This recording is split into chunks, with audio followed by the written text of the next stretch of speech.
a day to keep, he can't hang around. Our house in the middle of our street. Our house in the middle of our house. Hi, I'm David Brighton with Brighton Home Inspections. Welcome to Brighton Your Day video blogging. Today we're going to continue on with the internal aspect of the inspection and what you can expect.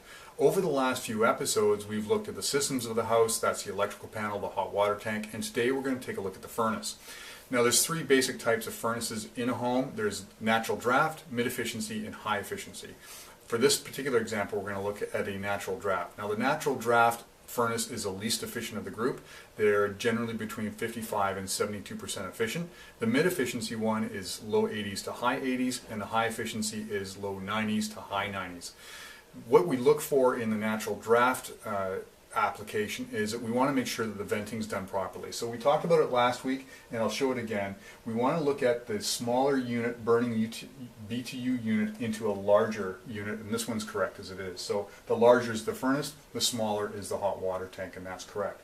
The other thing we want to look for is backdrafting, and backdrafting is when there's inefficient amount of air for the furnace to burn and we get impurities in the air or condensation building up, and we look at the draft hood down below here. In this example there's some sand-like material that's developing. There isn't any condensation, but those are the types of things we're looking for. Something else we look for, and I'm going to take the shield off and I'll show that to you right now. Alright, we've taken the plate off the furnace, and as you can see, we're looking down the two-burner system of this Airco natural draft furnace.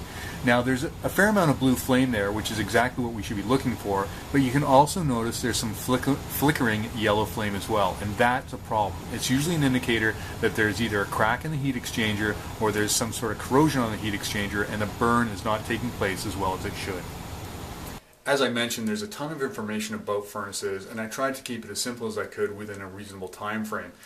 To replace this unit, you're looking at roughly $4,000 to $5,000. Now you want to make sure that you've checked to see if there's any provincial or federal rebates available, as well as manufacturers. So people like Carrier or Lennox may offer a rebate to replace this natural draft furnace with a high efficiency one. The other things is that, as we talk about with the making sure when the thermocouple kicks in, that the blower comes on and that the warm air is distributed through the house. If you have any questions about this topic or any other, you can always reach me at brightonhi.com, LinkedIn, Facebook, or Twitter, and of course directly at 604-290-5557. I'm David Brighton with Brighton Home Inspections. Thanks very much.